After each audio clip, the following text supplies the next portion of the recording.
welcome to another episode of Racing No Filters. I'm your host, Errol Tucker, and joining me in Germantown is Jim Daniels. How's it going, guys? And Mike Collins. How you doing, Jim? Great. And Mike Collins in Mount Airy. How are you doing? Very good, very good. Welcome back, Jim. I know it's only our second episode, but glad to have you back from your little sabbatical there. Hope you're doing well and fully recovered.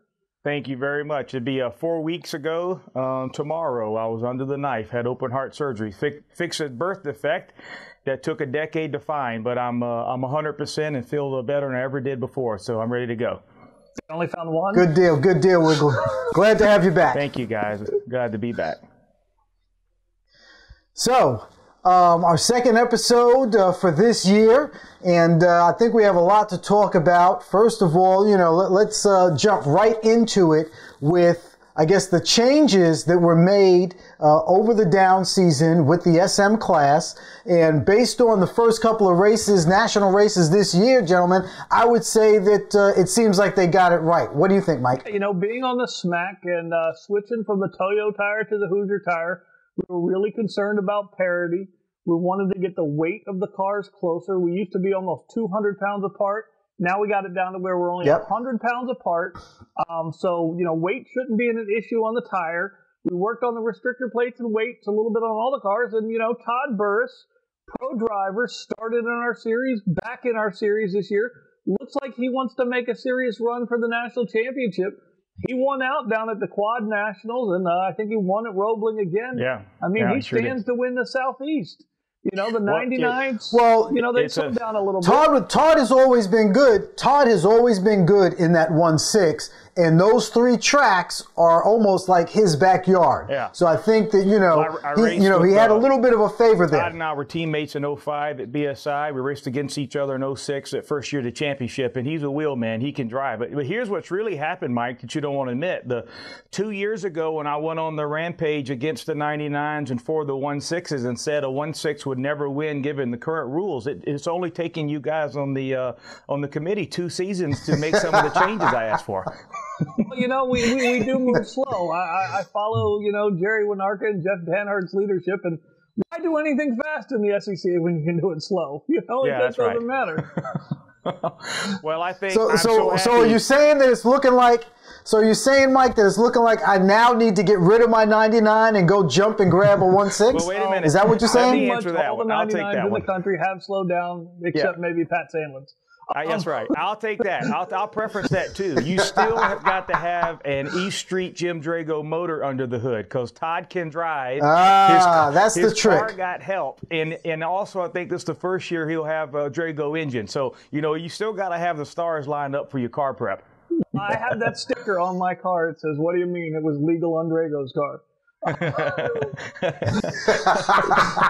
that one, and I have another sticker. It says Danny Stain has a better job than I do. Those are the two stickers I have on the back of my car. So Mike, let me ask you. So has the move from the Toyo tires to the Hoosier tires really made that big of a difference for the car setup, and why the parity is now kind of come in line? I think so. I think it finally gave us the incentive to adjust the weights and make it closer. I think with the Toyo tire, we did see some variance in the cars, and we just kept adding weight onto the 99 instead of choking it down with a restrictor. I think choking it down with the restrictor, taking some weight off the car, getting the cars closer in weight. I think we're a little better with parity now. But I got to be honest with you, I don't think we can slow the 99 down anymore. We did a lot of testing, and I think NASA ran into it last year, and NASA kind of saw what we saw. NASA bought their restrictor plate up 1 millimeter from last year. We bought ours down to, at that 38 millimeter that NASA had, it really choked the 99s to the point where they didn't perform well at all. And I think you saw that. It seemed like it was right on the edge on all the engine dyno stuff. That if you 40 millimeter always seemed to be the sweet spot on that car. Meaning there wasn't a lot of difference 40, 41, but that 38 made a significant difference on the low end. I also want to say, Mike, is I've been made fun about that 2 years, but over the last 2 years, the 1.6 has gotten most of the suspension pieces. Now we have these new parity changes. I think we're getting back to where the class can be cheap again. You don't have to have a $50,000 99, and that was my whole push 2 seasons ago. If we don't make the 1.6s competitive, we're going to see the numbers go down. So I applaud everyone for recognizing we got to be able to have the cheapest car that can be built has to be competitive at the runoffs and the NASA championships, and I feel confident that that's kind of where you guys are. I think so too, and I think there's some cheap 1.6s out there that we want to keep on the track. But I'll be honest with you, I think the cheapest car to build right now is a 99 because it's now of that age where you can get a quality donor for a good price. Quality 1.6 donors aren't as available anymore. You're really fighting rust issues. You're fighting cars that are 25 years old. You got some issues. And let's also not forget that opening up the engine rules, meaning publishing what can be done with the plunge cut and giving those specs, has also helped the cost of the class go down. Oh, yeah. Myself, the rest of the guys on the SMAC, they're great guys to work with. They've been fabulous. The one thing we've always done is no matter the differences we've had internally, we've always talked it out, and every decision we've made has been unanimous. We really want, our class, our club, our philosophy to work that way. So, great job by everybody. Great job, Jim Drago is our CRB. He started on the SMAC, moved up. He works with us. We make these decisions, and it goes forward. So, and the guys that came before. I only have one question. It looks like that. I got one more question. Mike, are you going to get a bunch of equal cars with a lot of parity, Spec Miatas, that go to that South Boston Circle Track race that the Longs are putting on, and a series that they're going to be hosting this year? Because if you bring a car down there for me, I'll fly out there and race it in their inaugural event in a couple of months. Absolutely bring a car down for you. You know that I've done that many times before. You're always welcome to pilot one of our cars. You heard it. You heard it here. We're going to bring the Meathead car to South Boston and do their Circle Track series. I work with a builder. Sounds good. Builder's down to the south, and we were talking about my engine program this year, and my need to keep up with Drago's engine program, and he told me not to worry, Mike. My engine was going to be so big Jesus could see it from heaven. Harry Hyde worked out of his barn shop as well. So it looks like that the Spec Miata class is going to maintain its vigorous interest throughout the 2012 season. I'm really looking forward to see what happens with the 1.6s this year, and obviously everybody has their engine programs in development, continuing to develop throughout the year. Well, there's one. All right, fellas, we're gonna jump to a quick break, and then when we come back, we'll take up another topic. That's great. Thanks, Errol. All right, we'll be right back.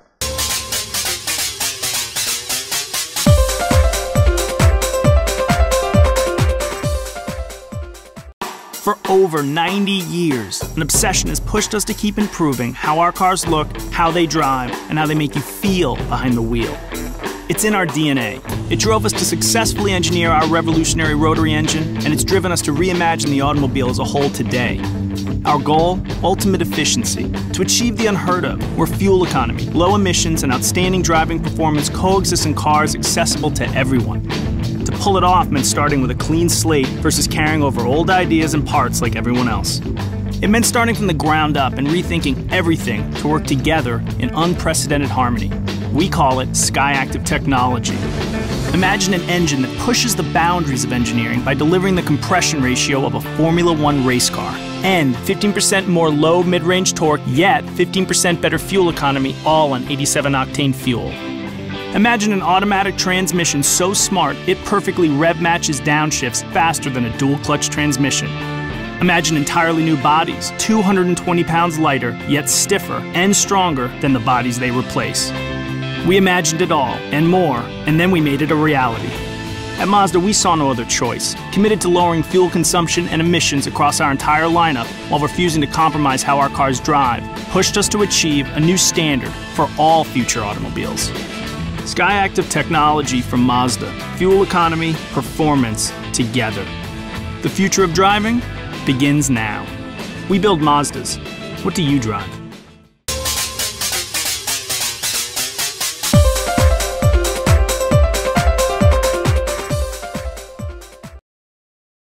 Welcome back to Racing No Filters. So, gentlemen, before we started the show, we had a little conversation about club racing. I think we were all in agreement at the fact that NASA seems to be some of the best paying club racing out there, at least at the Spec Miata level. Yeah, NASA's got a great contingency program going. I mean, you know, and then they got a lot of manufacturer support behind them.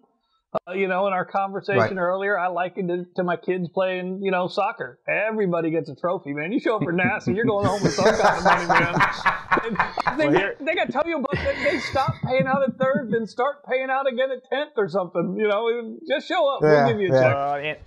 And here's the beauty for me with my schedule. It's difficult to get qualified for the runoffs. And I know we're going to talk about SCCA runoffs and the scheduling in a little bit. But in NASA, I can show up on the weekend and I can run a solo. I can get the time trial in. I can get a couple of races in. And usually, if you plan it right, you get qualified for the championships in one weekend. And then you can go to the show. And that's a big benefit for someone like me. Oh, yeah. And I can run for the championship. And let's not forget, their championships pay $5,000 to win in any Mazda, just like SCCA does. So it's the same bread on the line and the same luster, same integrity of a championship, in my opinion. I think, you know, the Spec Miata championship last year, you know, it was a little sad it turned into a rain race. You got to see who could drive and who could wheel a car. You know, hopefully this year we get a little bit more dry action, a little bit more wheel to wheel. But, you know, I want to break a story here. I want to say you heard it here first. This year's NASA National Spec Miata champion is going to be Steve Gorera. Gorilla. The Gorilla. Well, I think if he's going to win one, it's only going to be there because he's kicked out of SCCA right now. Is that right? They did ban him for a year for the incident at the runoffs, and he cannot return to the runoffs this year, even if it's more than a calendar year. So they ran it through the runoffs that he was banned from club racing.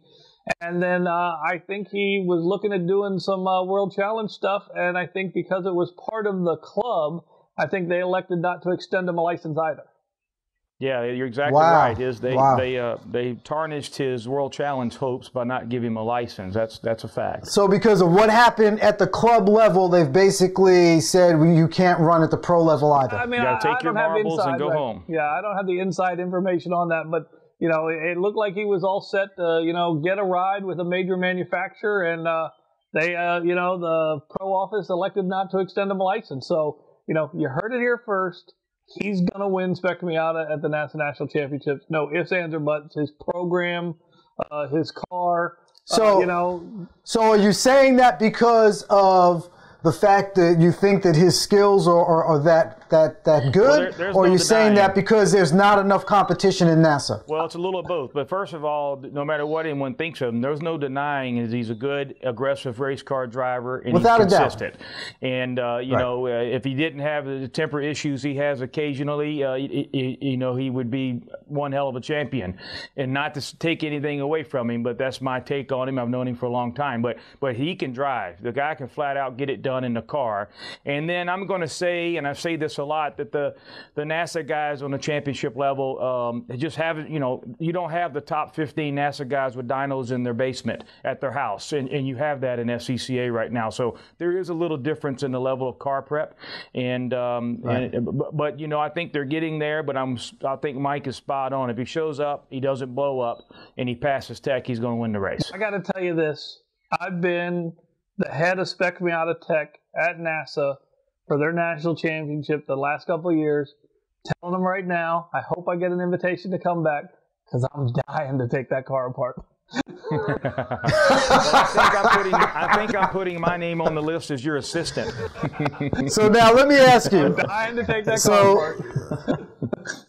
So let me ask you, do you think, you know, with his reputation, that him now kind of throwing down the gauntlet and saying that he's going to go for the national title in Spec Miata in NASA, do you think that's going to deter some drivers from possibly competing, saying that, oh, well, I think he might have the deck stacked? You know what? No, some of the guys I'm helping, some of those kids, they're taking the challenge seriously. I know there's going to be 3 or 4 guys there that'll be that really want to have a top guy come over, and you know, Steve will have a target on his back, and basically it's like guys who want to race against a pro guy. This is a guy who's able to win the runoffs every year he's unloaded against serious efforts, and so everyone I'm talking to is going to be, is kind of welcoming racing against that level of competition. He's not unbeatable. I mean, Andrew beat him.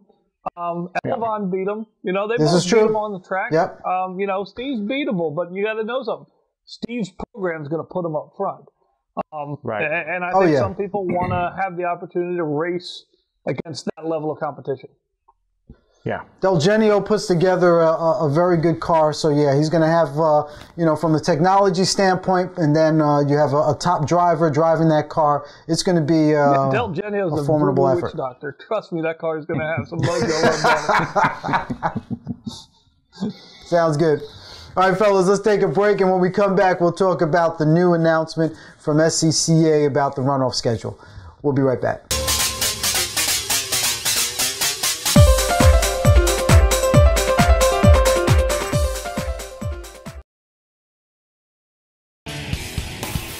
With so much racing going on in the world, you'd have to be a four-headed monster to keep up with it all. Luckily, we have that. Join Peter Keene, Bill Wood, Errol Tucker, and their guest driver analyst each week for an opinionated look at the news coming out of the racing world. Remember, it's GoRacingTV.com for all your racing and video needs.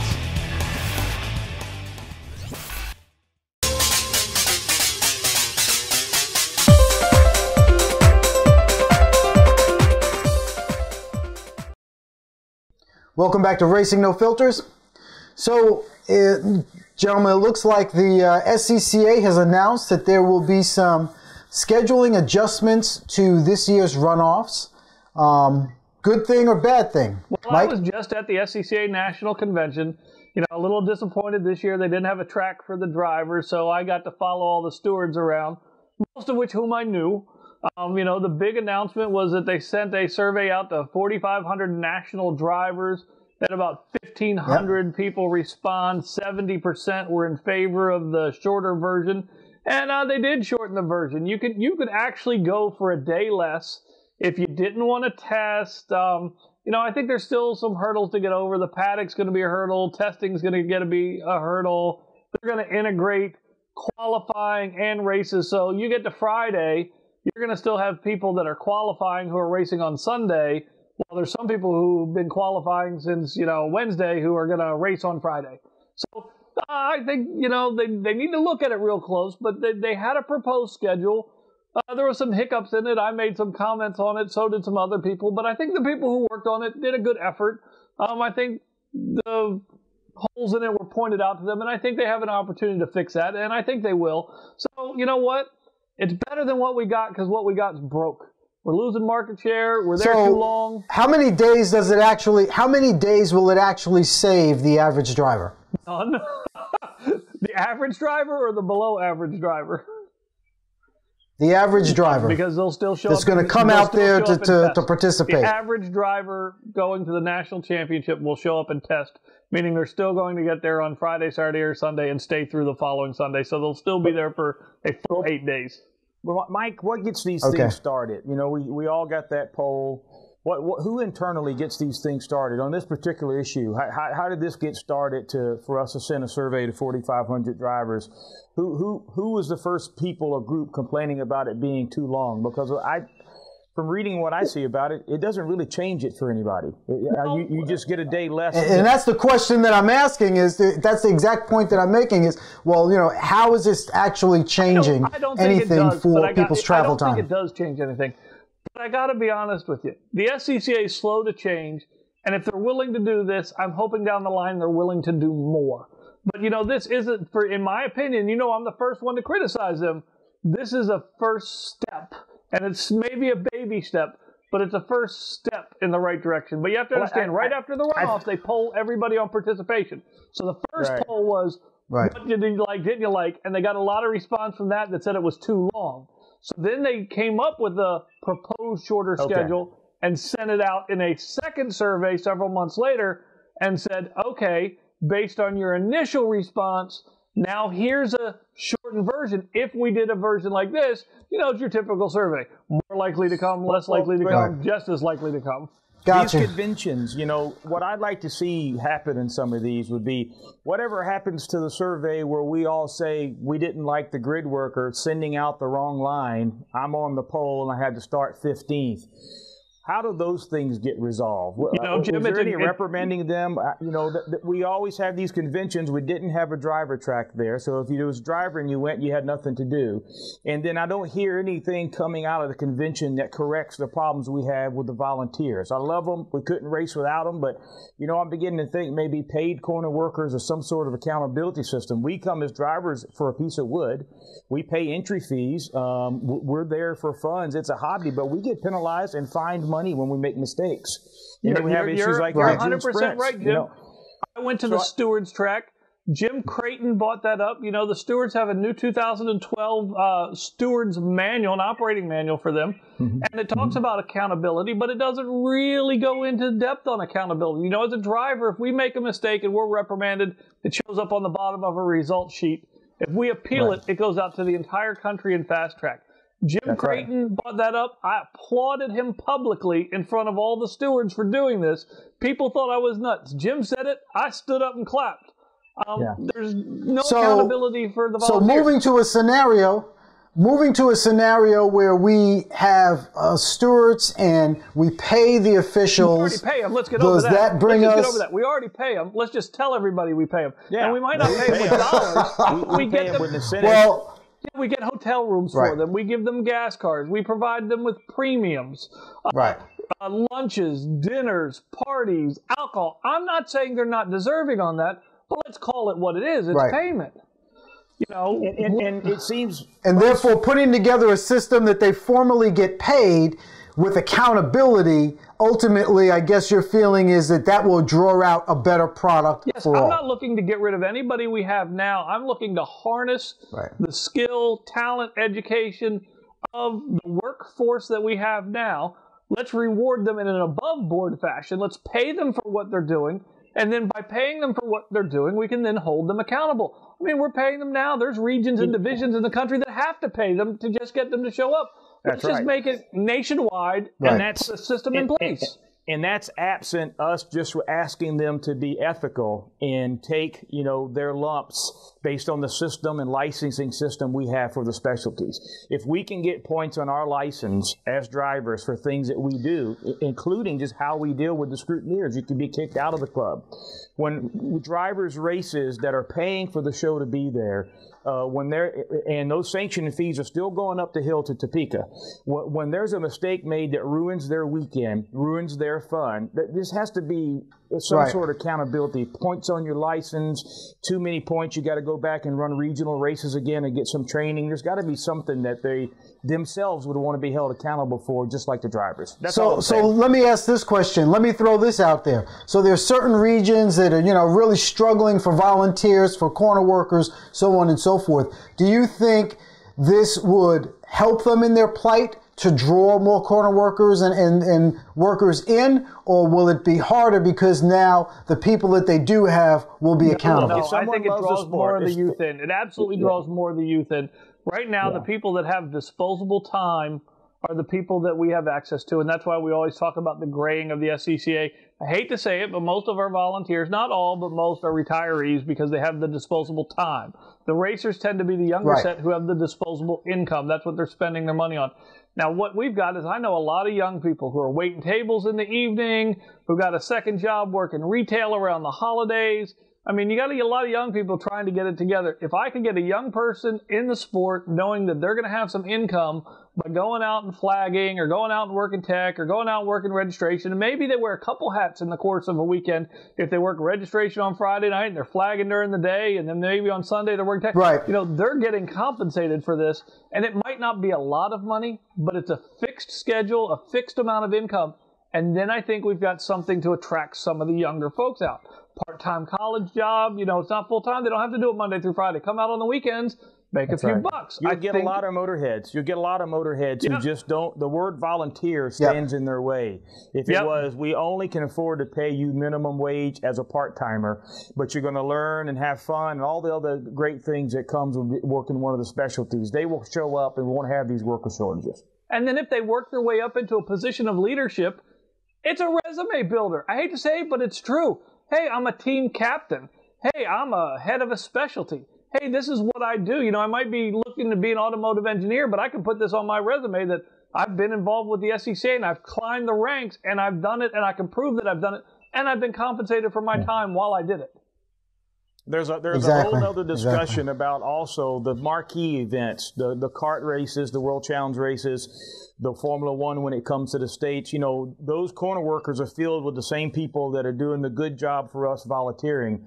I think there needs to be a way that our younger specialty volunteers and our paid specialty workers could all not be guaranteed, but know that they have a chance to work those events, because those events are sometimes given as prizes, so to speak, to the people who are in the trenches, been working in specialties for a long time. I think some of those need to be reserved for the youngest people. Like you got, you know, maybe even a certain age group is going to get so many slots at the Formula One race, et cetera, because those are huge incentives for the young people who want to see the faster cars. And if you watch those races, most of them, those folks on the corners have a lot of badges and plates on their jerseys, and they're working a lot of events in the volunteer ranks, and that's what those spots are held for. So I think we got to make sure we can dangle that bone in front of these kids who want to be a flagger or try to attract some new blood, or be a starter, that they can go work some of those big events early in their volunteering.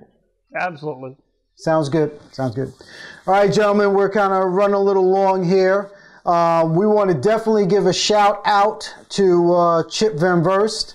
He's, you know, as most of the Spec Miata community knows, he's out there struggling with, you know, a plight against a treacherous disease, and he's now overseas trying to get some treatment. So we all want to send out our thoughts and prayers for him. Errol, I want to give one more shout out. I want to give a shout out to Elevon Gouliart. He was at the national convention with me. He was recognized for the President's Cup Award. And, you know, Mazda driver, Spec Miata driver, won a, you know, nationally recognized award at the convention. So I just want to give him his props. He certainly earned that. Hey, super nice kid, drove for us at the 25-hour this year, won the race. And there's a big write-up about him on Mazda's Facebook. Everyone needs to check out Elevon. The kid needs a ride with somebody. He's a good guy. Yes, he is. Great. All right, gentlemen, we're going to wrap this up, and then we'll come back in another 2 weeks with another Racing No Filters. Until then, folks out there, you take care.